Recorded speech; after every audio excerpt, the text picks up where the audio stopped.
الدین شیخ عبد القادر جیلانی کی شان کیا ہوگی کہ جس کی رگوں میں خون علی و فاطمہ کا ہوگا، جس کی رگوں میں خون حسن اور حسین کا ہوگا۔ اگر بنی اسرائیل کے ولی اشارہ کر کے بچوں سے بلوا سکتے ہیں تو میری امت کے ولی اشارہ کر کے مردوں کو بلوا سکتے ہیں۔ سبحان اللہ۔ ہو سید المسلمین، اے عائشہ سن، اللہ نے علی کو تمام مسلمانوں کا سردار بنایا۔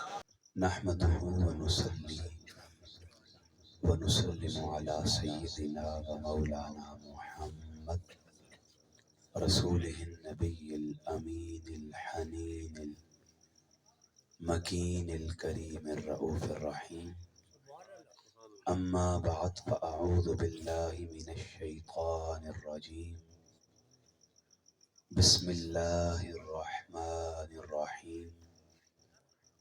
قال اللہ تبارک و تعالی فی الکلام المجید، ان اولیاؤہ الا المتقون، صدق اللہ العظیم و صدق رسولہ النبی الکریم۔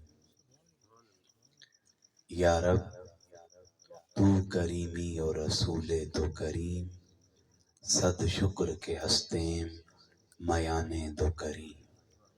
قال اللہ تبارک و تعالی فی الکلام المجید، ان اللہ و ملائکتہ یصلون علی النبی، یا ایہا الذین آمنوا صلوا علیہ وسلموا تسلیما۔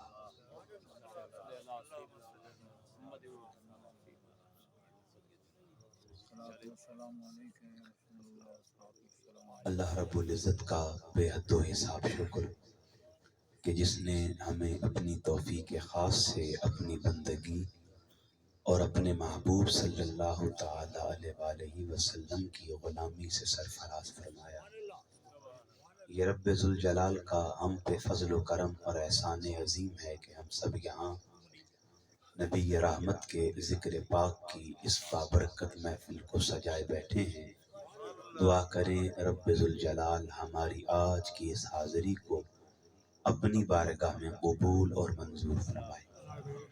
کریم آقا علیہ الصلوۃ والسلام کا ارشاد پاک ہے، ذکر الانبیاء من العبادات و ذکر الصالحین کفارہ۔ نبی رحمت فرماتے ہیں جب بندہ نبیوں کا ذکر کرتا ہے، آدم سے لے کر عیسیٰ تک کسی نبی کی بات کرتا ہے، ان کے معجزات کا، محامد و محاسن کا ذکر کرتا ہے، وہ اپنی زبان سے ذکر نبیوں کا کر رہا ہوتا ہے، اللہ اس ذکر کو عبادت لکھ رہا ہوتا ہے۔ اور پھر فرمایا وَذِكْرُ الصَّالِحِينَ کفارہ، اور جب بندہ صالحین کا، نیک لوگوں کا، اولیاء کا، اصفیاء کا، اتقیاء کا، صلحاء کا ذکر کرتا ہے، وہ ذکر صالحین کا کر رہا ہوتا ہے، اللہ اس ذکر کی برکت سے اس کے گناہوں کو بخش رہا ہوتا ہے۔ میں 100 بار مبارکباد پیش کرتا ہوں بالعموم آپ تمامی احباب کو، بالخصوص تحریک منہاج القرآن کے جملہ رفقاء، کارکنان، وابستگان کو، حضرات علماء اسلام کو جو اسٹیج کی زینت ہیں، بالخصوص محترم نیاز حسین صاحب کو کہ آج انہیں 2 ذکر کی لذتیں بیک بک نصیب آ رہی ہیں کہ یہ نبی رحمت کی نعت پڑھ کے خدا کا ذکر کر کے عبادت بھی کر رہے ہیں اور سید الاولیاء کا ذکر کر کے اپنے گناہوں کو بھی بخشوا رہے ہیں۔ اللہ پاک ان کی اس کاوش کو قبول فرمائے۔ آپ احباب کا سردی کی اس شدت میں یہاں بیٹھنا قبول اور منظور فرمائے۔ دیکھیں خطاب دوہری نوعیت کا ہے۔ ایک تو اس خطاب کے ذریعے ہم نے مقام ولایت ابو محمد محی الدین شیخ عبد القادر جیلانی رحمہ اللہ کو بھی سمجھنا ہے، اور اسی گفتگو میں ہم نے ولایت کے سرخیل سیدنا علی المرتضیٰ کرم اللہ وجہ الکریم کا ذکر بھی کرنا ہے۔ لیکن یہ بات یاد رکھیے گا، قصہ مختصر، قیامت تک جب بھی کسی ولی کا ذکر آئے گا، علی کا ذکر پہلے آئے گا، ولی کا ذکر بعد میں۔ کیوں؟ ولی کی ولا اس وقت تک ولایت میں بدلتی ہی نہیں ہے جب تک اس کی ولایت میں علی کی ولایت ملتی نہیں ہے۔ ادھر وہ ولایت علی کو تسلیم کرتا ہے، خدا اسے اپنے قرب میں ولایت کا مقام عطا کرتا ہے۔ یہ ایک ابدی حقیقت ہے، اس پر کسی کو کوئی اعتراض نہیں ہے۔ میں نے آپ کے سامنے قرآن مجید کی ایک آیہ کریمہ سورہ انفال سے تلاوت کرنے کا شرف اور اعزاز حاصل کیا۔ اس آیہ کریمہ میں رب ذوالجلال نے اپنے ولیوں کے لیے ایک وصف کا ذکر کیا۔ وصف کہتے ہیں خوبی کو۔ اللہ رب العزت نے فرمایا ان اولیاءہ الا المتقون، یہ کہ جو میرے ولی ہیں وہ تقوی والے ہیں۔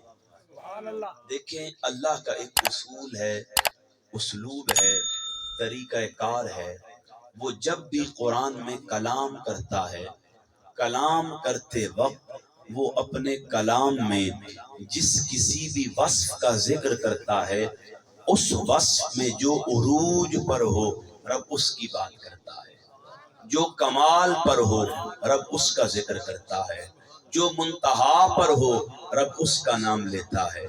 آپ قرآن کو پڑھیں، رب ذوالجلال نے قرآن میں وصف نبوت کا ذکر کیا۔ اب نبی اس کے 1.25 لاکھ ہیں، 1.25 لاکھ نبیوں کو نبوت عطا کی ہے، مگر جب قرآن میں وصف نبوت کی باری آئی، اللہ نے آدم کا ذکر نہیں کیا، نوح کا ذکر نہیں کیا، ابراہیم کا ذکر نہیں کیا، اسماعیل کا ذکر نہیں کیا، اسحاق کا ذکر نہیں کیا، یعقوب کا ذکر نہیں کیا، اس نے یوسف کی بات نہیں کی، اس نے موسیٰ کا تذکرہ نہیں کیا، اس نے عیسیٰ کا نام نہیں لیا۔ جب وصف نبوت میں نبوت کے کمال کی باری آئی، اس نے اپنے محبوب محمد الرسول اللہ کا نام لیا۔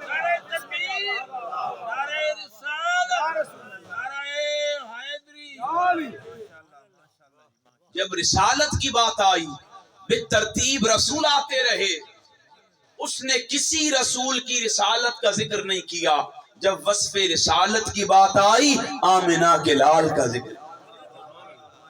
آپ قرآن پڑھیں، رب ذوالجلال نے 1.25 لاکھ نبی کم و پیش بھیجے، بالترتیب رسول بھیجے، ان کا اسوہ بھی تھا، ان کا اخلاق بھی تھا، ان کی عادات بھی تھی، ان کا کردار بھی تھا، ان کے معجزات بھی تھے، ان کے شمائل بھی تھے، ان کے خصائل بھی تھے، ان کے محامد بھی تھے، ان کے محاسن بھی تھے، لیکن جب اس نے ان اوصاف کی بات کرنا چاہی، 1.25 لاکھ کم و پیش نبیوں اور بالترتیب رسولوں کے اوصاف کی بات نہیں کی۔ جب اس نے وصف میں کسی کے کمال کا تذکرہ کرنا چاہا، کبھی فرمایا اِنَّكَ لَعَلَىٰ خُلُقٍ عَظِيمٍ، کبھی فرمایا لَقَدْ خَلَقْنَا الْإِنسَانَ فِي أَحْسَنِ تَقْوِيمٍ۔ جب ادا کی بات کرنی چاہی، کبھی اس نے مدثر کہہ دیا، کبھی مزمل کہہ دیا، کبھی والضحیٰ کہہ دیا، کبھی قرآن پڑھتے جائیں۔ اس نے ہر مقام پر جب وصف نبوت و رسالت میں، کمالات میں،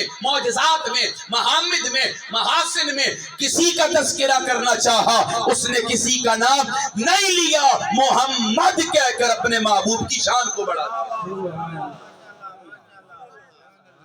کیوں؟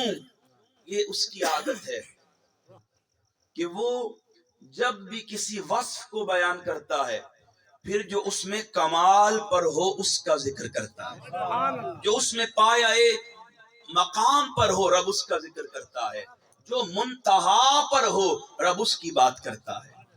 کیوں؟ اگر کسی اور کی بات کریں گے تو اس میں کوئی امکان رہ جائے گا کہ یہ جو شان ہے یہ ان میں نہیں پائی جاتی، تو رب جب اپنی شانوں کی انتہا کا ذکر کرتا ہے، اپنے محبوب کی بات کرتا ہے۔ اب میں نے بھی ایک وصف کا ذکر کیا، وہ وصف ہے تقوی۔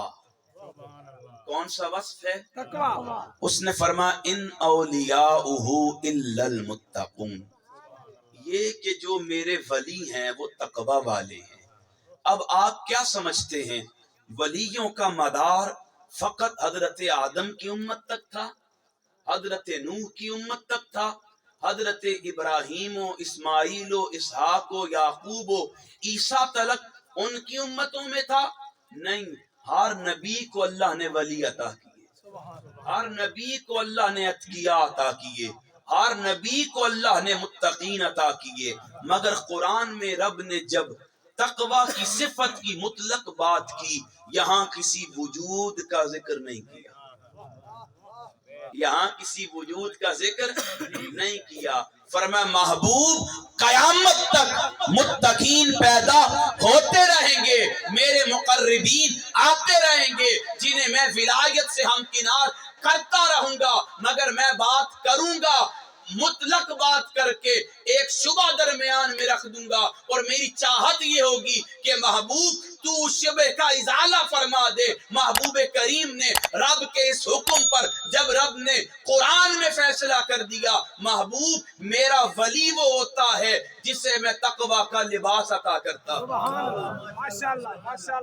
اب ضرورت اس امر کی تھی کہ ہم وہ صاحب تقوی تلاش کریں جو ہر تقوی والے سے بلند ہے، جو ہر تقوی والے سے بڑا ہے، جو ہر تقوی والے پر اکبر ہے، جو ہر تقوی والے کا امام ہے۔ نبی رحمت اپنے حجرہ مبارکہ میں ہیں، اما عائشہ صدیقہ رونق افروز ہیں۔ حضور نے فرمایا اے عائشہ سن، اوحی الی فی علی ثلاث، اللہ نے علی کے بارے میں مجھے 3 باتوں کی وحی فرمائی ہے۔ کتنی باتوں کی؟ 3 باتوں کی وحی فرمائی ہے۔ نبی رحمت فرماتے رب ذوالجلال نے مجھے علی کے بارے میں 3 باتوں کی وحی فرمائی۔ پہلی بات یہ ہے، رب نے فرمایا ان وقائد الغر المحجلین، اللہ نے علی کو قیامت والے دن روشن چہرے والوں کا قائد بنایا ہے۔ پھر حضور نے فرمایا رب نے قیامت تک ہر وصف میں کمال کی بات کرتے ہوئے میرا ذکر کیا، مگر اس نے قرآن میں ایک تقوی کے وصف کو رکھا تھا۔ دنیا والوں سنو، میں تمہیں بتاتا ہوں، جب بات تقوی کے وصف کی آئے گی، جب بات متقین کی آئے گی، جب بات ولیوں کی آئے گی، جب بات مقربین کی آئے گی، جب بات اس کے اجابت میں قرب رکھنے والوں کی آئے گی، اس کی بارگاہ میں قریب رہنے والوں کی آئے گی، حضور فرماتے ہیں عائشہ سن، اللہ نے مجھے علی کے بارے میں تیسری بات کی وحی فرمائی کہ قیامت تک علی کا مقام یہ ہے امام المتقین، کہ میری امت میں جتنے تقوی والے آئیں گے، آدم سے لے کر مجھ محمد تک ساری امتوں میں جتنے متقین ہیں، علی ان تقوی والوں کا امام ہے۔ علی ان تقوی والوں کا امام۔ سامعین محتشم، اللہ رب العزت نے اس تقوی کے لفظ کو، وصف کو مطلق بیان کیا۔ کیا بیان کیا؟ اب یہ دامن تھوڑا پھیلائیں، شدت کی دھوپ مدینے کا پتہ دیتی ہے، عشق والوں کو تو سردی بھی مزہ دیتی ہے۔ اللہ نے وصف تقوی کو مطلق بیان کیا۔ ماسٹر صاحب، مطلق کا ایک فائدہ ہے،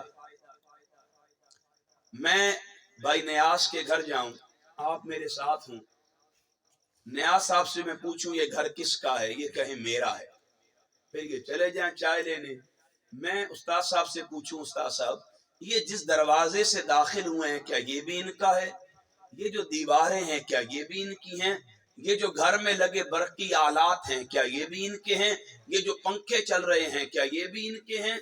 آپ مجھے بتائیں یہ میری عقل پر حیرت کریں گے یا تعریف کریں گے؟ حیرت کریں گے۔ کیوں؟ یہ کہیں گے بھائی جب کہہ دیا گھر اس کا ہے، اس کا مطلب گھر کے در و دیوار اس کے ہیں، گھر میں لگے برقی آلات اس کے ہیں، گھر میں لگا سارا ساز و سامان اس کا ہے۔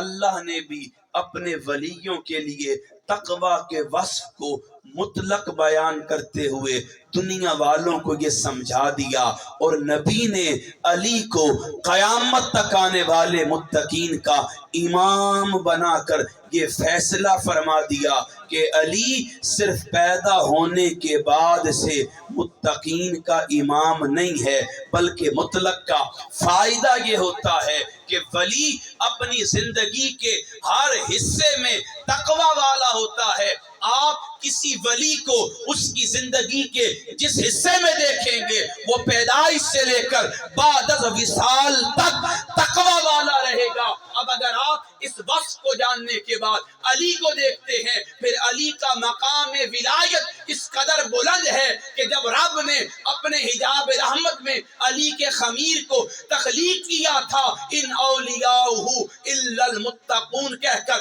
بتا دیا تھا علی عالم ارواح میں بھی تقوی والا۔ نعرہ تکبیر، نعرہ رسالت، نعرہ حیدری، نعرہ حیدری۔ دیکھیں، جب آپ تقوی کو مطلق سمجھیں گے نا، پھر بات سمجھ آئے گی۔ مطلق کا فائدہ یہ ہے کہ وہ کسی ایک اسپیسیفک ٹائم پر اپنی دلیل قائم نہیں کرتا، وہ ہر لمحے پر قائم کرتا ہے۔ آپ سمجھ رہے ہیں ماسٹر صاحب؟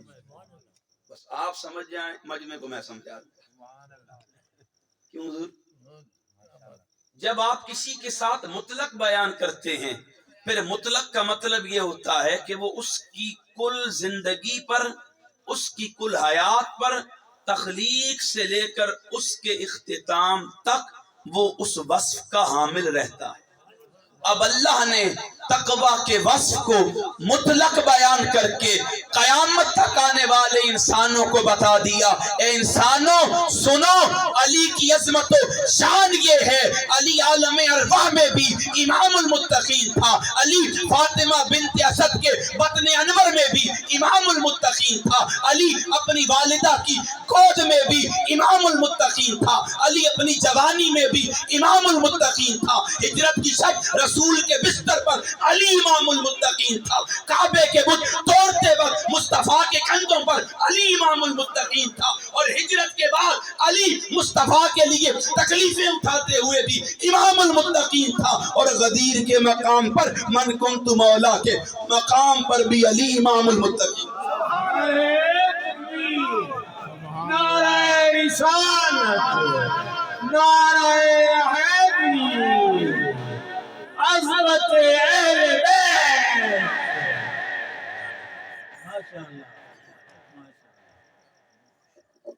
کیوں؟ ان اولیاؤہ الا، یہ آیت یاد کر لیں، ان اولیاؤہ الا المتقون، اللہ کے ولی ہر حال میں تقوی والے ہیں، اور تقوی والوں کا امام کون ہے؟ کون ہے؟ مولا علی ہے۔ علی ہے۔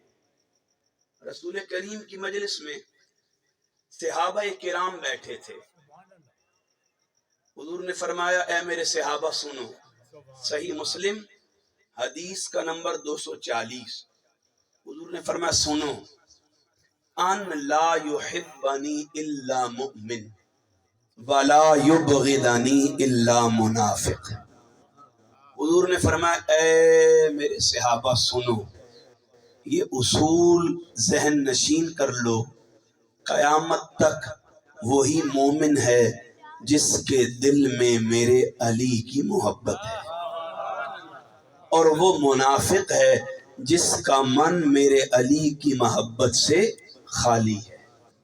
میں اکثر سوچتا ہوں کہ حضور علیہ السلام نے صحابہ کرام کی مجلس میں صحابہ کو خطاب کر کے یہ حدیث کیوں بیان کی؟ صحابہ تو علی المرتضیٰ کی شانوں کو جانتے تھے، وہ مولائے کائنات کے مقام کو مانتے تھے، وہ علی المرتضیٰ کو پہچانتے تھے۔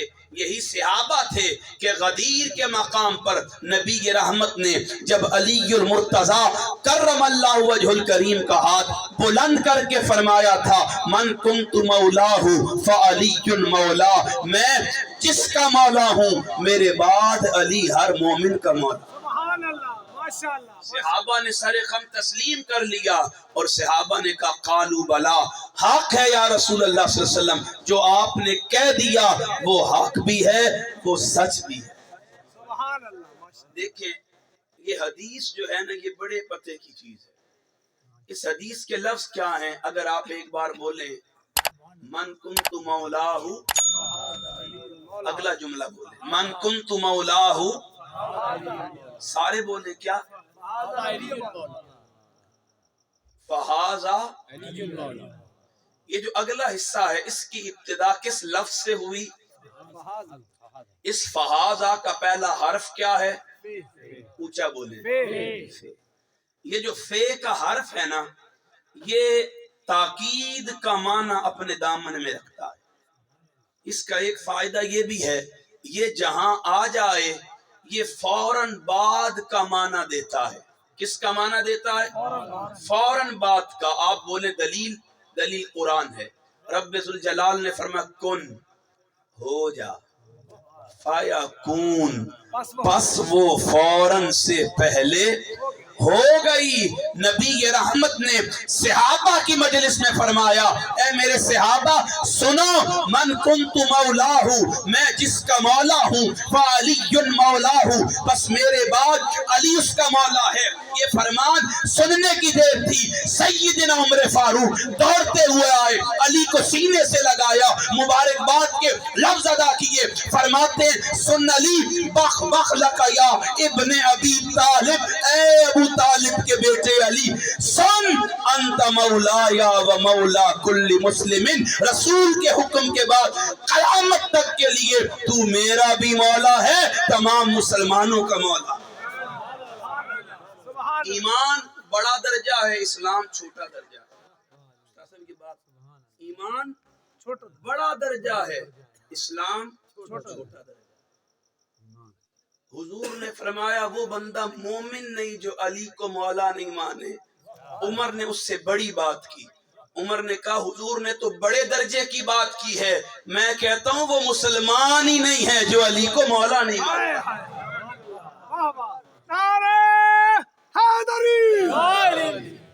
اب قیامت تک جو علی المرتضیٰ کو مولا مانتا ہے وہ حکم رسول کی پاسداری میں اپنا من اپنا تن ولایت علی کے آگے خم کر دیتا۔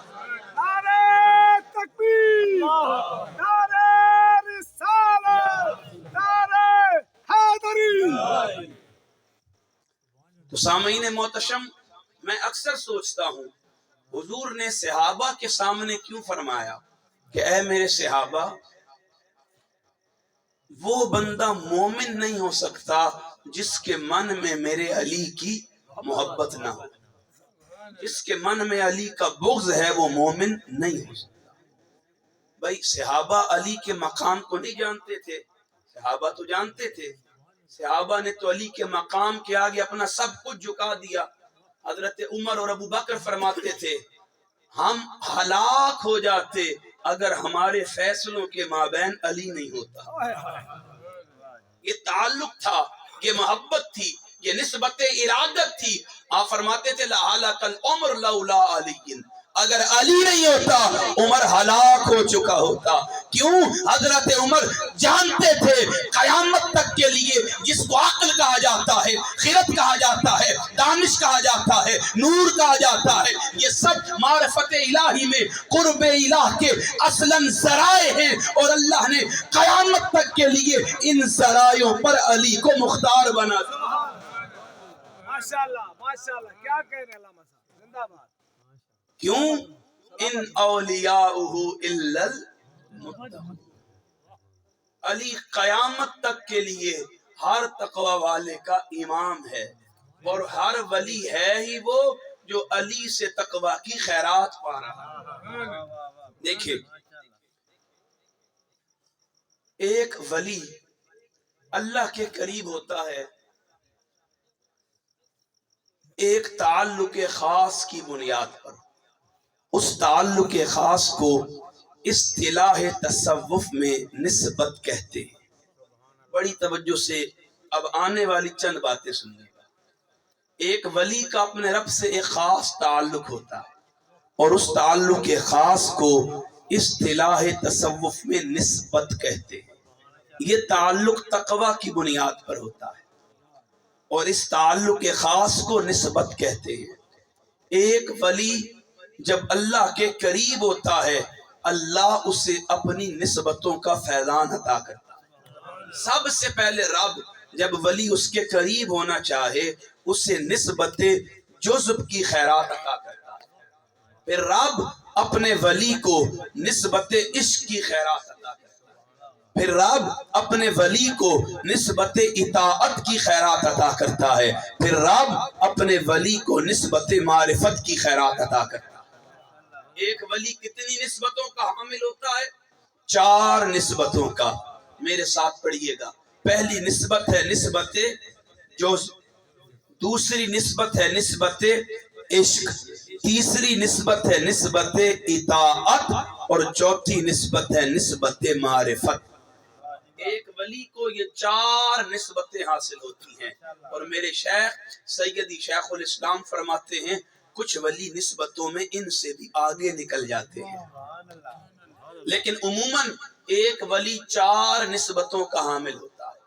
ولی جب اپنے رب کے قریب ہوتا ہے رب اسے نسبت جزب کا نور عطا کرتا ہے. پھر ولی مزید محنت کرتا ہے رب اسے نسبت عشق کا نور عطا کرتا ہے. پھر ولی مزید محنت کرتا ہے رب اسے نسبت اطاعت کا نور عطا کرتا ہے. پھر ولی مزید محنت کرتا ہے اس مقام پر رب اسے اپنی معرفت کی نسبت عطا کرتا ہے. پھر ولی کی کیفیت حالت ظاہری خیال یہ ہوتا ہے کہ وہ ولی چلتا فرش پر ہے رب اسے عرش کا لباس عطا کرتا.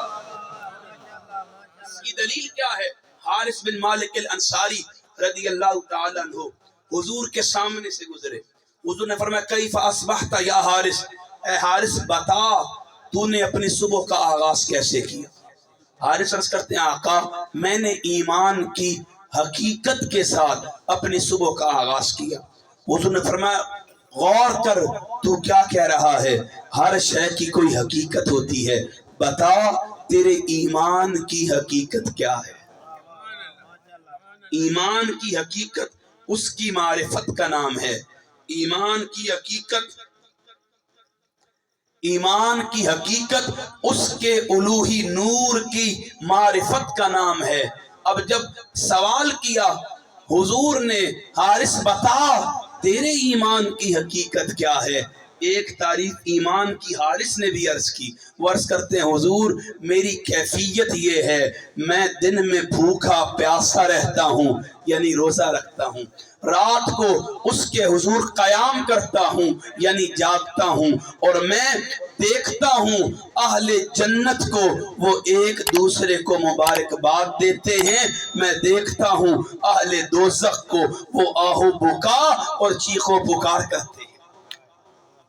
جب ایک ولی اپنے رب کا قرب پاتا ہے محنت کرتا ہے ریاضت کرتا ہے سب سے پہلے اس کی تقرب کی پہلی سیڑھی اللہ اسے نسبت جزب کی عطا کرتا ہے. پھر ولی اس کیفیت کو سنبھال کر اس کے مقام کو پا کر پھر مزید محنت کرتا ہے. اس مقام پر رب اسے نسبت عشق عطا کرتا ہے. پھر ولی اس نسبت عشق کو مزید کندن بنا کر نسبت اطاعت پر پہنچتا ہے. اب جب ولی نسبت اطاعت کو پا لیتا ہے اس کی طبیعت مزاج پر اس کی اطاعت کا اتباع کا پیروی کا اطاعت کا رنگ جب غالب آتا ہے ولی مزید محنت کرتا ہے. رب اس مقام پر اسے اپنی معرفت کا نور عطا کر دیتا ہے. پھر ولی کی شان یہ ہوتی ہے وہ دنیا سے بیگانہ ہو جاتا ہے، اس کی فکر سے بے نیاز ہو جاتا ہے، ان کی محبتوں سے خالی ہو جاتا ہے. وہ اس کے نور میں مست و الست ہو کر اس مقام پر پہنچتا ہے. وہ چلتا فرش پر ہے لیکن عرش کی خبریں دیا کرتا ہے. نعرہ تکبیر، نعرہ رسالت، نعرہ حیدری، عظمت اولیاء. ولی اس مقام پر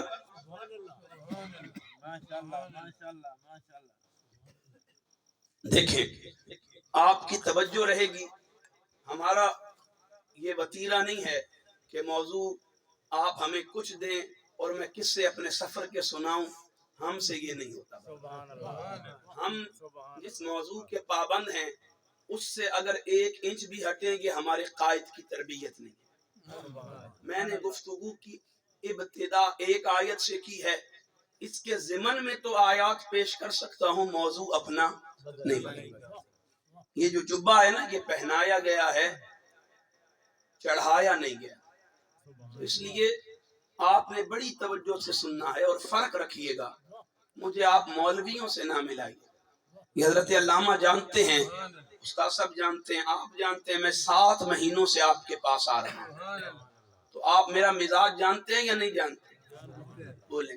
آپ چھوڑ دیں گے اسٹیج پر محترم صفدر اعوان صاحب کو، ملک نیاز حسین صاحب کو. آپ مجھے دیکھیں، میں نے آپ سے کبھی ڈنڈی ماری ہے؟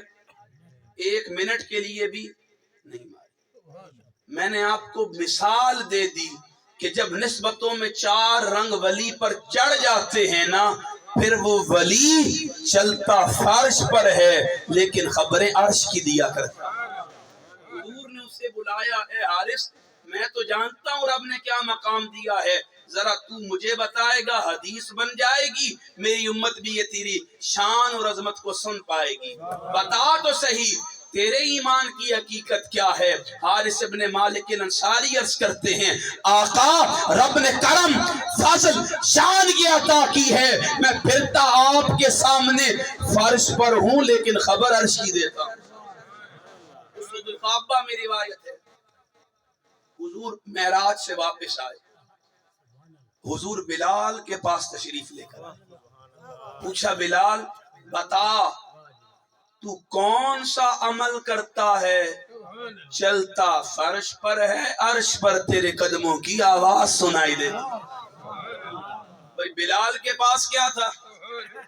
بلال کے پاس محبت مصطفیٰ کے سوا کوئی عمل، محبتی تعلق ہے، اور یہی تعلق ایمان ہے. حضور نے فرمایا اے بلال کون سا عمل کرتا ہے؟ بلال خاموش ہو گئے. تو سامعین محتشم، جب بندہ اس کے قرب میں جاتا ہے، اس کے حضور پیش ہوتا ہے، عاجزی انکساری کے ساتھ محنت کرتا ہے، پھر رب اسے اپنی نسبتوں کا رنگ چڑھاتا ہے. دیکھیں آپ کبھی لوہار کے پاس جائیں، کچھ دیر بیٹھ کر واپس آئیں، کچھ بھی نہ لے کر آئیں تو کیا لے کر آتے ہیں؟ بولیں. بدبو لے کر آتے ہیں. کیا لے کر آتے ہیں؟ کچھ دیر اتار کے پاس بیٹھ آئیں، کچھ بھی نہیں لے کر آتے، خوشبو لے کر آتے ہیں. تو یارو جو اس کی سنگتوں میں بیٹھتے ہوں گے، جو اس کی رفاقتوں میں بیٹھتے ہوں گے، جو اس کی محبت کے گن گاتے ہوں گے، جن پر رنگ اس کی نسبت کا چڑھا ہوگا، جو اس کے حضور بیٹھتے ہوں گے، جو رات کو دن کو اس کے حضور جاگتے ہوں گے، جو ہر لمحے اس سے مناجات کرتے ہوں گے، جو اس سے گریہ وزاری کرتے ہوں گے. اقبال کہتے ہیں عجب چیز ہے لذت آشنائی، دو عالم سے کرتی ہے بیگانہ دل کو. عجب چیز ہے لذت آشنائی، جنہیں اس کی قرب کی لذت میسر آ جاتی ہے، پھر وہ دنیا کے نور سے بیگانہ ہو کر ایسے مست و الست ہوتے ہیں کہ اگر بندہ عطار کے پاس بیٹھ کر خوشبو لاتا ہے، یہ خدا کی قدرت کے سائے تلے بیٹھ کر مخلوق کو خدا کا نور عطا کرتا ہے.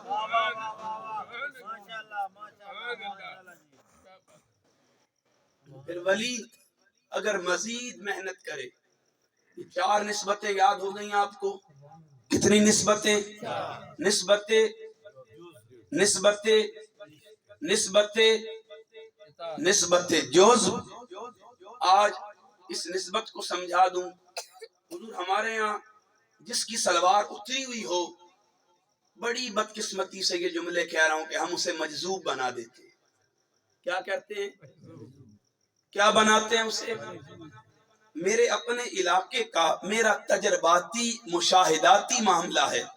ایک بزرگ روڈ کنارے لیٹتے تھے، لباس سے بے نیاز تھے، اور صاحبان نے نظر ان کو دیکھ کر کہتے تھے کہ یہ مجذوب ہیں. وہاں میں نے اپنی آنکھوں سے دیکھا، ان کے بارے میں معروف تھا کہ بندے کا جو عضو خراب ہو ان کے اس جسم کے عضو پر ہاتھ رکھے اس کا عضو ٹھیک ہو جاتا ہے۔ اللہ اس کا رسول گواہ ہے، عورتیں اپنے خاوند کو لے کر جاتی ہیں۔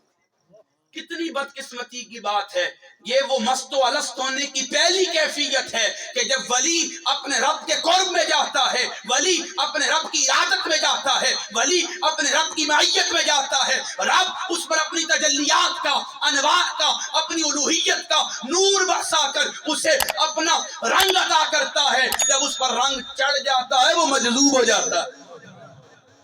اور ہم نے مجذوب کی کیا تعریف کر رکھی ہے؟ جیڑا بے نمازی ہے وہ مجذوب ہے، جیڑا شرابی ہے وہ مجذوب ہے، جیڑا دنیا دا گھٹیا ترین کام کردا ہے اسی انہوں مجذوب آکھدے ہیں۔ میں دسو ایو جی مجذوبیت ہے؟ نہیں، مجذوب تھے بہلول دانا جن کا آپ نے کیا ذکر۔ واقعہ کیا ہے؟ چھت پر کھڑی زبیدہ اور ہارون کے درمیان جھگڑا ہو گیا۔ زبیدہ نے کہا چاند کو تکنے والے ہارون، میں چاند سے زیادہ خوبصورت ہوں۔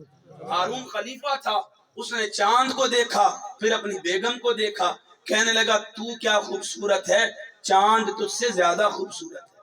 جب جھگڑا بہم بڑھا نا تو خلیفہ غصے میں آیا، کہتا ہے سن، اگر چاند زیادہ خوبصورت نکلا تجھے طلاق۔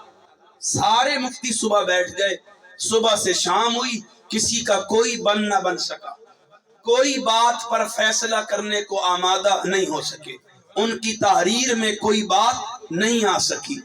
مغرب کی نماز پر انہوں نے فیصلہ کیا نماز پڑھیں گے، پھر دیکھتے ہیں کیا فتویٰ دینا ہے کیا نہیں دینا۔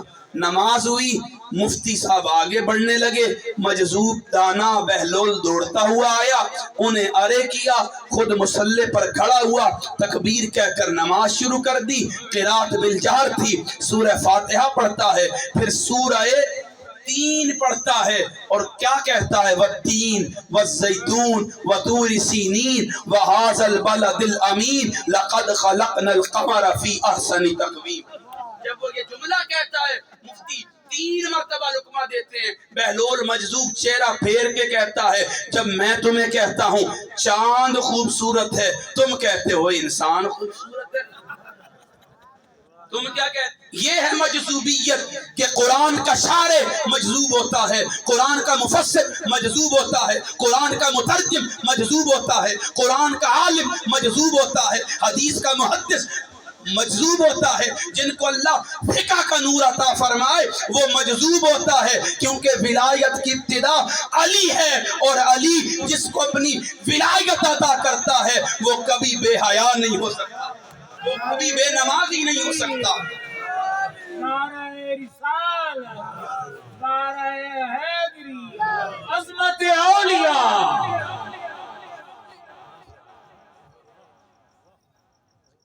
تو سامعین محتشم، جس کو ولایت کا نور ملتا ہے اس کی پہلی سیڑھی نسبت جزب ہے، اور جزب اس کی قربت کا پہلا نور ہے۔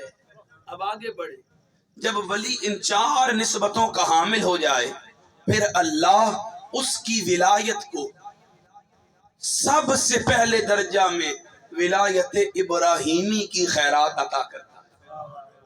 پھر جب وہ مزید محنت کرے اس کی ولایت کو ولایت موسوی کی خیرات عطا کرتا ہے، پھر مزید محنت کرے رب اس کی ولایت کو ولایت عیسوی کی خیرات عطا کرتا ہے، پھر ولی مزید محنت کرے تو رب اس کی ولایت کو ولایت محمدی میں بدل دیتا ہے۔ ولایت کے کتنے درجے ہیں؟ 4 درجے ہیں۔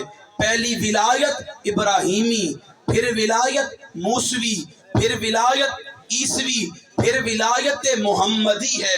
جب کوئی ولی اپنے رب کے نسبتوں کے حامل ہونے کے بعد قریب ہو، رب اس کی ولایت کا مزاج تعمیر کرتا ہے، سب سے پہلے اس کی ولایت کو ولایت ابراہیمی میں بدلتا ہے۔ یہ وہ مقام ہے جب ولی کے مزاج میں نار نمرود کے گلزار ہونے کا رنگ نظر آتا ہے۔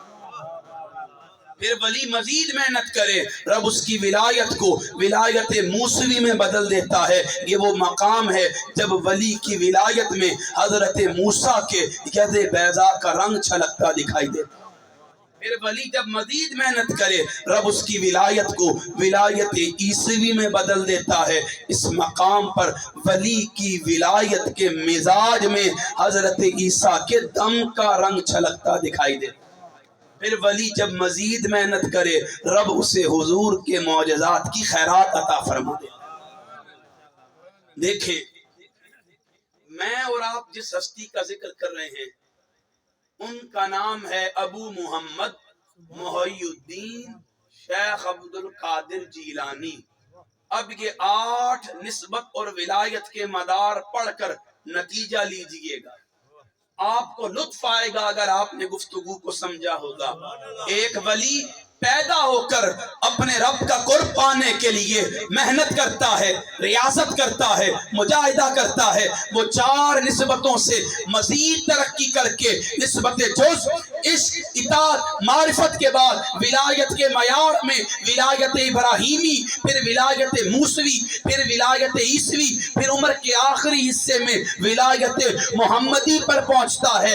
ایک ولی اپنی عمر گزار کر جس مقام میں ولایت محمد پر قدم رکھتا ہے رب نے عبد القادر کو اس مقام پر پیدا فرمایا. آپ خود فرماتے تھے وَكُلُّ وَلِيٍّ لَهُ قَدَمٌ وَإِنِّي عَلَىٰ قَدَمِ النَّبِي بَدْرِ الْكَمَالِ. ہر ولی کے لیے کوئی قدم ہے، ہر ولی کے لیے نسبت کا کوئی راستہ ہے، لیکن جب بات عبد القادر کی آئی رب نے نسبتوں کے نہیں، ولایتوں کے نہیں، بلکہ رب نے مدارج ولایت میں قدم مصطفیٰ کی خیرات عطا فرمائی. دیکھیں جس ولی کو ولایت عیسوی و موسوی کی خیرات ملے آپ کیا سمجھتے ہیں اس ولی کی شان کیا ہوگی؟ صحیح مسلم کی روایت حدیث کا نمبر ہے 7551. نبی کے رحمت فرماتے ہیں اپنے صحابہ سے، اے میرے صحابہ، بنی اسرائیل میں ایک بادشاہ تھا، اس کا ایک جادوگر تھا. جب جادوگر کے مرنے کا وقت قریب آیا اس نے بادشاہ کو بلایا اور کہا اے بادشاہ میں نے مر جانا ہے، ایسا کر کوئی بچہ مجھے دے جس سے میں جادو کا علم سکھاؤں، میرے بعد وہ تیری خدمت کرے. اب بادشاہ ایک بچہ دیتا ہے، بڑی توجہ سے سنیے گا. وہ بچہ بادشاہ کے جادوگر کے پاس آ کر جادو سیکھتا ہے. یہ اس کا گھر ہے، یہ بادشاہ کا محل ہے. بچہ گھر سے آیا جادوگر کے پاس جادو سیکھتا. کچھ دن گزرتے رہے. ایک دن بچہ گھر سے نکلا، یہاں درمیان پر ایک راہب اللہ کا ولی بیٹھتا تھا. بچہ گھر سے نکل کر اس کے پاس کچھ دیر بیٹھا، پھر یہاں سے اٹھ کر جادوگر کے پاس آیا، پھر جادوگر سے اٹھا اس ولی کے پاس بیٹھا، پھر اپنے گھر گیا. دن گزرتے گئے گزرتے گئے گزرتے گئے. ایک دن بچہ اپنے گھر سے نکلتا ہے، کیا دیکھتا ہے؟ راستے میں بہت بڑا قوی ہیکل اژدہا لوگوں کا راستہ روکے ہوئے ہے. بچے کے من میں خیال آیا دیکھوں تو صحیح وہ اللہ کا ولی سچا ہے یا جادوگر سچا ہے. بچے نے پتھر اٹھایا، ایک جملہ کہا اگر ولی کا راہب کا رب سچا ہے اس پتھر سے یہ اژدہا مر جائے. اس نے پتھر پھینکا، وہ کنکر لگنے کی دیر تھی، وہ اژدہا مر گیا. اب بچے کا اس راہب کے خدا پر یقین پختہ ہو گیا. بچے نے راہب کو آ کر بتایا میں راستے سے آ رہا تھا، اس طرح معاملہ پیش آیا، اللہ کے نام پر کنکر مارا، وہ اژدہا مر گیا. راہب اس کی بات سن کر اس سے ایک جملہ کہتا ہے تو مقام تقرب میں کندن ہو گیا ہے، سن اب اللہ تجھے بڑی شان عطا کرے گا، لیکن یاد رکھنا اس شان میں آزمائش بھی ہوگی.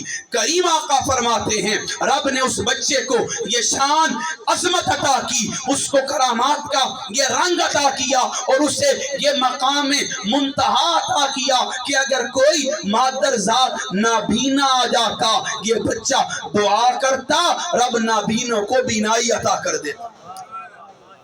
کوئی کوڑ کا مریض آتا یہ دعا کرتا اللہ اسے شفا دے دیتا. اب مجھے بتائیں یہ 2 معجزات کس کے تھے؟ حضرت عیسیٰ کے.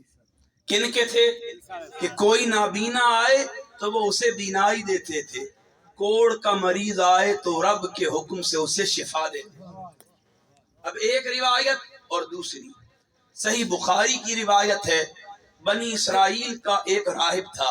حضور اپنے صحابہ سے فرماتے ہیں اے میرے صحابہ، بنی اسرائیل کا ایک راہب تھا، جریج اس کا نام تھا، وہ اللہ کا بڑا عبادت گزار تھا۔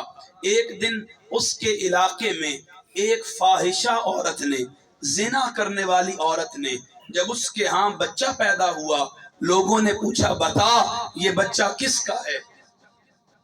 ہمارے ہاں بھی کسی عورت کے ہاں بنا باپ کے شادی کے بچہ پیدا ہو تو لازمی بات ہے، جب بنا شادی کے بچہ ہوگا تو لوگ پوچھیں گے اس کا باپ کون ہے۔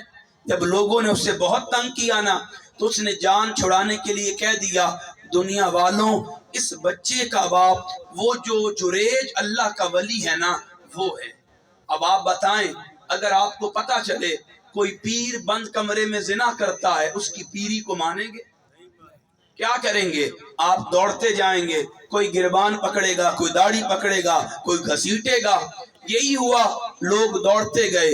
میرا وجدان کہتا ہے کسی نے جریج کی داڑھی پکڑی، کسی نے گربان پکڑا، کسی نے گھسیٹا۔ جریج نے ان سے پوچھا بھائی یہ معاملہ جو میرے ساتھ کرتے ہو اس کی وجہ کیا ہے؟ حضور فرماتے ہیں وہ لوگ کہنے لگے تو ہمارے سامنے اللہ کا ولی بنتا ہے اور بند کمرے میں زنا کرتا ہے جس سے بچہ پیدا ہوا ہے۔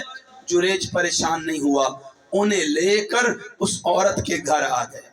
اب ہونا یہ چاہیے تھا جریج عورت سے پوچھتا بتا اس کا باپ کون ہے، نہیں۔ حضور فرماتے جریج پنگھوڑے میں کھیلتے بچے سے پوچھتا ہے بتا تیرا باپ کون ہے، بتا تیرا باپ کون ہے۔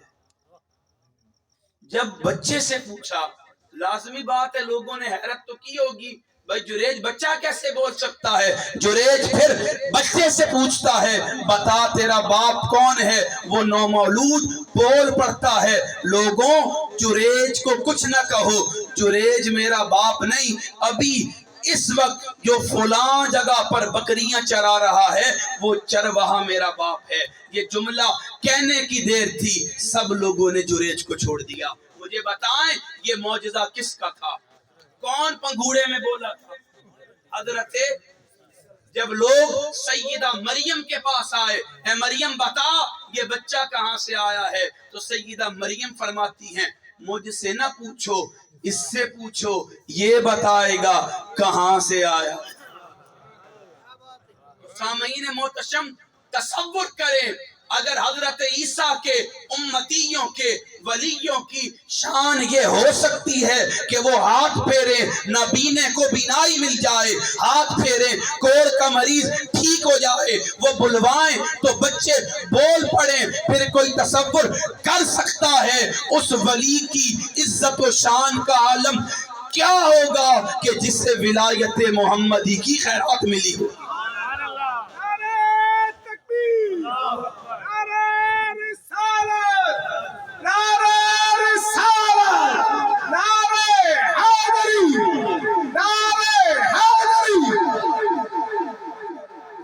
اب توجہ سے سنیے گا، بغداد میں مطلع ابر آلود ہے، 29 روزے گزر گئے چاند نظر نہیں آیا۔ مشائخ قادریہ میں اور تذکرۃ الاولیاء میں شیخ فرید الدین عطار اس روایت کو لے کر مطلع ابر آلود ہے، چاند نظر نہیں آ رہا۔ سیدوں کے دروں کو چومنے والوں سیدوں کے باپ کی شان سے سبحان اللہ ماشاءاللہ۔ چاند نظر نہیں آ رہا۔ دیکھیں حضور شیخ عبد القادر جیلانی رحمہ اللہ کی کرامت تھی، آپ چاند رمضان کا نظر آنے سے دوبارہ چاند کے نظر آنے تک صبح طلوع آفتاب سے غروب آفتاب تک اپنی والدہ کا دودھ نہیں پیتے تھے۔ رمضان میں اپنی والدہ کا دودھ، جس کو سمجھ نہیں آتی اب سمجھ آئے گی۔ اب 29 روزے گزر گئے، مطلع ابر آلود، چاند نظر نہیں آ رہا۔ کسی صاحب سیرت نے کہا گھر کو جاؤ صبح فیصلہ کریں گے. وہ سحری کر کے نماز پڑھ کے سیدہ ام الخیر کے دروازے پر آ گئے. دروازے پر دستک دے کر پوچھتے ہیں اے سیدہ بتائیں تو صحیح عبد القادر نے نماز کے بعد آپ کا دودھ پیا ہے یا نہیں پیا؟ سیدہ نے فرمایا بغداد والوں آج عبد القادر نے نماز فجر کے بعد میرا دودھ پی لیا ہے. بس یہ اعلان سننے کی دیر تھی. سارا بغداد واجب کرتا رقص کرتا گھروں کو جا کر عید کی تیاری کرتا ہے. کیوں؟ بغداد کے لوگ جانتے تھے جو آنکھ نہیں دیکھ سکتی آغوش مادر میں عبد القادر دیکھ سکتا. سبحان اللہ. نعرہ تکبیر، نعرہ رسالت، نعرہ رسالت، نعرہ حیدری، جشن غوث الورا.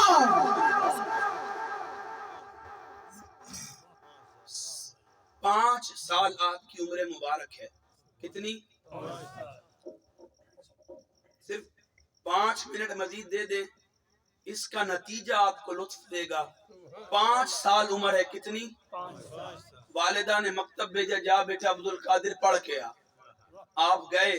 قاری نے کہا بیٹا عبد القادر پڑھیں بسم اللہ الرحمن الرحیم. عبد القادر بسم اللہ بھی پڑھتے ہیں 17 یا 18 سپارے بھی سنا دیتے ہیں. قاری پریشان ہے بھائی میں زندگی بھر پڑھاتا رہا ہوں میں نے نہیں دیکھا کوئی بچہ آئے بسم اللہ میں پڑھاؤں اس سے با نہیں پڑھی جاتی. قاری کو کیا پتا یہ اس کا بیٹا ہے جو با کی نقطے کا مقام پانے والا. سبحان اللہ، ماشاءاللہ ماشاءاللہ. قاری کو کیا پتا. قاری کہتا ہے بھائی بات میں نے اپنی زندگی میں یہ معاملہ نہیں دیکھا کہ میں بولوں بسم اللہ وہ 18 سپارے سنائے. آپ فرماتے تو نے آج تک جس کو پڑھایا ہے وہ اور تھے یہ عبد القادر اور ہے. سبحان اللہ ماشاءاللہ. وہ امتیوں کے بیٹے تھے یہ نبی کا بیٹا ہے. آپ نے فرمایا سن میں ابھی اپنی والدہ کے رحم میں تھا بطن انور میں تھا. میری والدہ مجھے اٹھائے پھرتی تھی. انہیں قرآن کے 17 یا 18 سپارے یاد تھے. وہ چلتی جاتی تھی قرآن پڑھتی جاتی تھی ادھر وہ پڑھتی جاتی تھی عبد القادر حفظ کرتا جاتا. سبحان اللہ ماشاءاللہ. اب مجھے بتائیں نبی رحمت نے اپنے صحابہ کے سامنے بنی اسرائیل کے 2 ولیوں کی شان سنائی. کس کی؟ 2 ولیوں کی. کیوں سنائی؟ صفدر صاحب اصول ہے بڑا کبھی چھوٹوں کی مثال نہیں دیتا وہ بڑوں کی مثال دیتا اور چھوٹے بھی بڑے کے سامنے چھوٹوں کی مثال نہیں دیتے بڑوں کی مثال دیتے. صحابہ کے سامنے حضور کن کی بات کر رہے ہیں؟ بنی اسرائیل کے ولیوں کی. بھائی صحابہ نے تو ان سے بڑے بڑے معاملات دیکھے تھے. انہوں نے تو مصطفیٰ کریم کے اشارے پر چاند کو ہلتے دیکھا تھا. انہوں نے محبوب کے انگلی کے اشارے پر چاند کو ٹوٹتے دیکھا تھا. انہوں نے محبوب کے اشارے پر علی المرتضیٰ کے لیے سورج کو پلٹتے دیکھا تھا. انہوں نے محبوب کے چہرے پر کعبے کو بدلتے دیکھا تھا. انہوں نے محبوب کے گزرنے پر پتھروں کو کلمہ پڑھتے دیکھا تھا. انہوں نے محبوب کے اشارے پر جانوروں کو سجدہ کرتے دیکھا تھا. انہوں نے محبوب کی خدمت میں چڑیوں پرندوں کو نعتیں پڑھتے دیکھا تھا. انہوں نے محبوب کی خدمت میں جنوں کو سلامی دیتے دیکھا تھا. انہوں نے محبوب کی خدمت میں ملائکہ کو درود پڑھتے دیکھا تھا. انہوں نے محبوب کے پسینے میں گلاب کی مہک کو محسوس کیا تھا. انہوں نے حضور کے لعاب دہن سے کھارے پانی کے کنویں کو میٹھا ہوتے دیکھا تھا. انہوں نے حضور کے لعاب دہن کی برکت سے ابو لبابہ کی آنکھ ٹھیک ہوتے دیکھی تھی. انہوں نے حضور کے لعاب دہن کی برکت سے ہنڈیا میں برکت ہوتے دیکھی تھی. اب تصور کریں وہ صحابہ جو بڑی شانیں دیکھنے والے تھے حضور ان کے سامنے بنی اسرائیل کے ولیوں کی بات کیوں کر رہے تھے؟ کبھی سوچا ہے؟ حضور صحابہ کو نہیں ہمیں بتا رہے تھے کہ اے میری امت اگر بنی اسرائیل کے ولیوں کی یہ شان ہے کہ وہ اشارہ کریں نو مولود بول سکتا ہے پھر تصور کرو میرے بیٹے ابو محمد کیوں ان اولیاؤہ الا المتقون. تم جب بھی میرے ولیوں کو دیکھو گے وہ زندگی کے ہر لمحے ہر حال میں تقوی والے ہوں گے۔ سبحان اللہ ماشاءاللہ دیکھیں آج ہمارا عمومی مزاج رویہ کیا ہے؟ ہم نے اولیاء کی تعلیمات سے منہ پھیر لیا ہے۔ ہم علی کے ملنگ تو بنتے ہیں پر ہمیں پتہ ہی نہیں کہ علی کا ملنگ ہوتا کیا ہے۔ کڑے پہننے سے کوئی علی کا ملنگ نہیں بنی اس بات میں شک تو نہیں ہے نا؟ یہ حقیقت بات ہے۔ علی کا ملنگ بنتا ہے علی کی سیرت سے، علی کے اسوہ سے، علی کی شخصیت سے، علی کے مزاج سے، علی کے بتائے ہوئے راستے سے۔ پھر آپ جو مرضی کریں، اگر اسوہ نہیں ہے تو پھر علی کا ملنگ بھی نہیں ہے، اور اگر اسوہ ہے وہ قبر میں بھی ہے تو علی کا ملنگ۔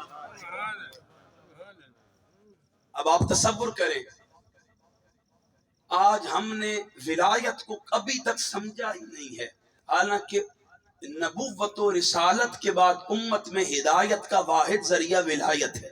یہ بھی ذہن میں رکھیں، امت میں ولایت نبوت و رسالت کے بعد ہدایت کا ذریعہ ہے، اور یہی وجہ ہے کہ رسول کریم اپنے بعد اپنی آل اور قرآن کو چھوڑ کر گئے، اور اپنی اولاد میں ولایت و امامت کو چھوڑ کر گئے، کیونکہ حضور فرماتے تھے قیامت تک کوئی رہے نہ رہے، ایک قرآن رہے گا، ایک محمد مصطفیٰ کی اولاد رہے گی۔ سبحان اللہ ماشاءاللہ بے شک سامعین محتشم، آج ہمارا رویہ مزاج کیا ہے؟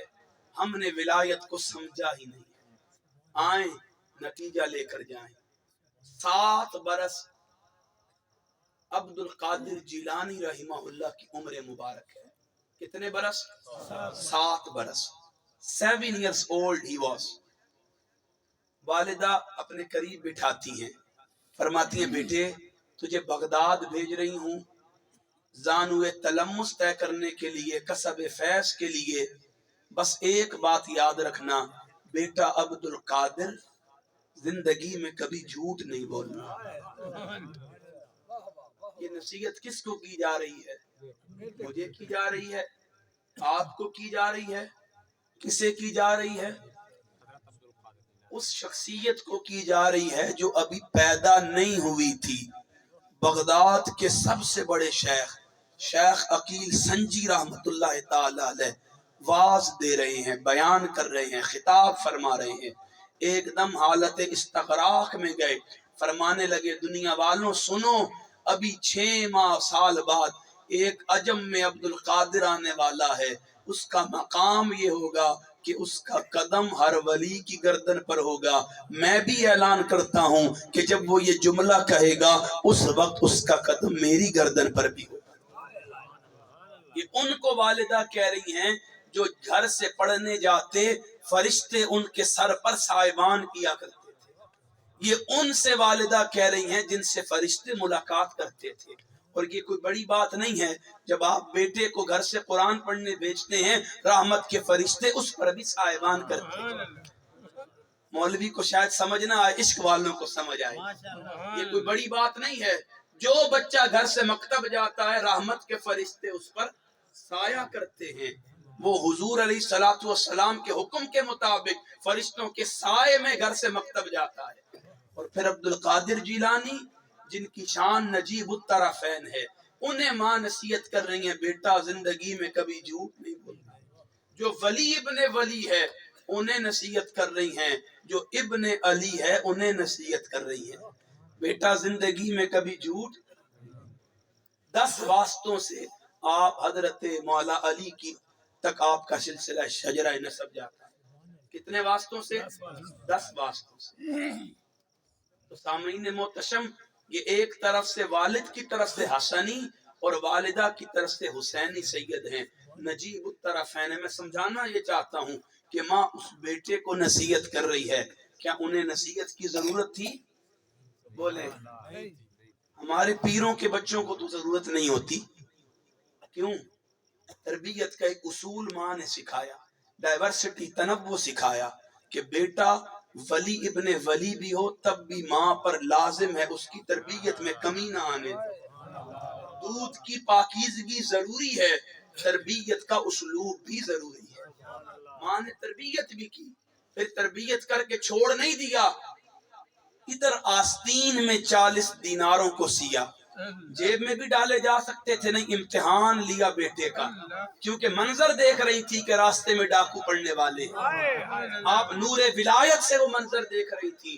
پھر بیٹا گھر سے نکلتا ہے، پھر بیٹا بھی تو علی کا ہے، جب آپ گھر سے نکلتے ہیں ڈاکو آن پڑتے ہیں، قربان جاؤں 3 مرتبہ بھی تلاشی لینے کے بعد کچھ نہیں ملتا، آپ آستین کا دھاگا اتار کر انہیں 40 دینار عطا کر دیتے ہیں۔ اب میں نے آپ سے کہا تھا اللہ کا ولی ہر حال میں تقوی والا ہوتا ہے، اور تقوی کا وصف مطلق بیان کر کے اللہ نے یہ بھی سمجھایا ہے کہ ولی جب چاہتا ہے جسے چاہتا ہے تقوی عطا بھی کر دیتا ہے۔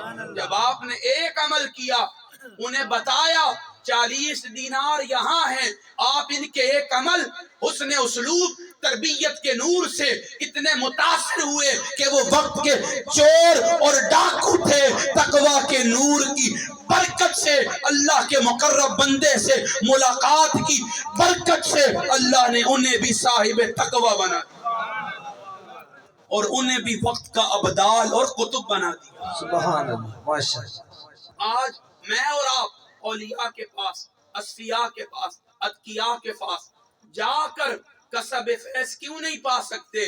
وجہ یہ ہے کہ ہم میں وہ تڑپ نہیں ہے، وہ طلب نہیں ہے، وہ شوق نہیں ہے، وہ ذوق نہیں ہے۔ کسی نے کہا تھا اویسیوں میں بیٹھ جا، بلالیوں میں بیٹھ جا، طلب ہے کچھ تو بے طلب سوالیوں میں بیٹھ جا، یہ معرفت کے راستے ہیں اہل دل کے واسطے، جنیدیوں سے جا کے مل، غزالیوں میں بیٹھ جا۔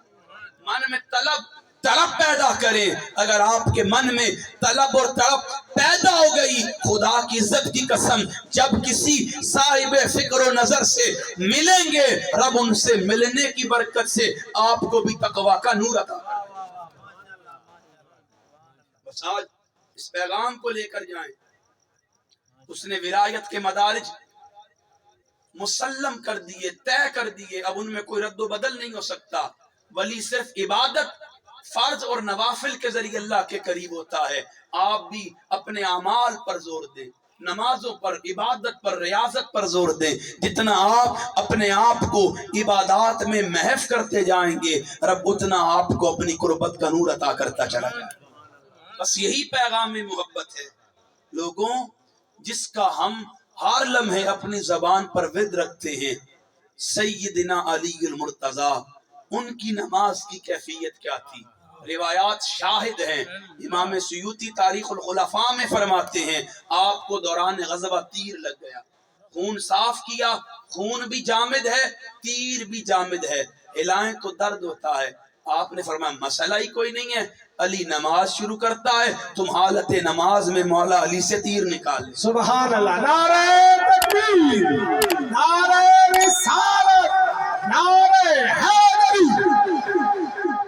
آج جو بندہ بھی حضرت علی المرتضیٰ سے محبت کی بات کرتا ہے، محبت کا اصول کیا ہے؟ سیرت پر عمل کیا جائے، بس یہ اصول ہے۔ ایک بات میں کروں گا، اس پر اپنی گفتگو کو ختم کر دوں گا۔ آپ میں سے کتنوں نے میاں محمد بخش صاحب کا نام سنا ہے؟ ہاتھ کھڑا کریں، اگر آپ تھوڑا سا اگر اونچا کھڑا کر دیں۔ ہم ویسے ہاتھ کھڑے کروانے والوں میں سے نہیں ہیں، ہم کھڑے ہوں کو بٹھانے والوں میں سے، ہم انہیں اپنے ماتھے کا جھومر بنانے والوں میں سے۔ آپ کے شعر برے صغیر میں کوئی بندہ بہت پڑھتا تھا، اس کے ساتھ عیسائی ایک کام کرتا تھا، بھی میاں محمد بخش صاحب زندہ تھے۔ وہ شعر سن کے نا عیسائی نے ایک دن کہا یار تمہارے نبی محمد الرسول اللہ اتنے شعر کہے ہیں اور تمہاری زبان میں کہے ہیں، تو وہ کہتا ہے نہیں نہیں یار، یہ ہمارے نبی کے نہیں بلکہ ان کے غلام محمد بخش کے شعر ہیں۔ کہیں یہ بات اڑتی اڑتی چلتی چلتی میاں محمد بخش صاحب کے کانوں تک پہنچی۔ جب یہ جملے آپ کے کانوں تک پہنچے، آپ کی چیخ نکل گئی۔ آپ چیخ کر کہتے ہیں یار مجھ گناہگار کو حضور سے نسبت دے دی گئی، مجھ گناہگار کو حضور سے نسبت دے دی گئی۔ میری حیثیت اور حقیقت تو یہ ہے، میں بندہ ٹھگ، میں بندہ چور، لوگ کی جدا کلمہ پڑھتے او محمد ہو. واہ واہ واہ ماشاءاللہ. بس آج ہمیں حضور کے اخلاق اسوہ اور کردار کو اختیار کرنے کی ضرورت ہے. یقین جانے اسی میں راہ نجات ہے، یہی راہ فلاح ہے. اللہ پاک ہمیں عمل کی توفیق عطا